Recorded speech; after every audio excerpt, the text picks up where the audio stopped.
আমরা যে সমস্ত মেয়েরা বাসায় সারাদিন একা থাকি, বোরিং ফিল হয়, তো আমার মনে হয় অন্তত নিজেদের জন্য হলেও সাজগোজ করাটা খুব বেশি প্রয়োজন। এতে কি বলো, নিজের মধ্যে একটা কনফিডেন্ট এটা খুঁজে পাওয়া যায়। এই যেমন ধরো আমাকে, সারাদিন আমি বাসায় একাই থাকি, তো আমাকে দেখবার মতো কেউ নেই। একমাত্র দিন শেষে আমার হাজব্যান্ড এসে আমাকে দেখবে, সেই অপেক্ষায় বলতে পারো যে তার জন্য হয়তো আমি মাঝে মধ্যে শাড়ি পরি। বাই দ্য ওয়ে, আজকে শ্রাবণ মাসের প্রথম সোমবার, আর শ্রাবণ মাস মানেই মহাদেবের পূজার মাস।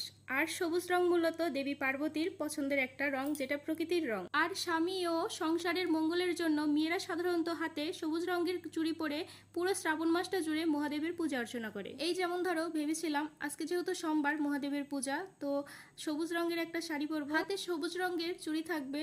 অথচ দেখো আমার এতগুলো শাড়ির মধ্যে পুরো আলমারিতে খুঁজে আমি একটাও সবুজ রঙের শাড়ি পেলাম। তার জন্য ভাবলাম সাদা রং হচ্ছে মহাদেবের পছন্দের একটা রং, আর এই সাদা শাড়িটার মধ্যে সবুজের একটু কম্বিনেশন আছে, এর জন্য আমি এটাই সিলেক্ট করলাম যে এটাই পরা যাবে। তো যাই হোক, এদিকে পূজাটা আমার কমপ্লিট হয়ে গেছে। তো আজকে ভিডিওটা এখানেই শেষ করছি। তো তোমাদের ভিডিওটা কেমন লাগলো অবশ্যই কমেন্ট করে জানিও।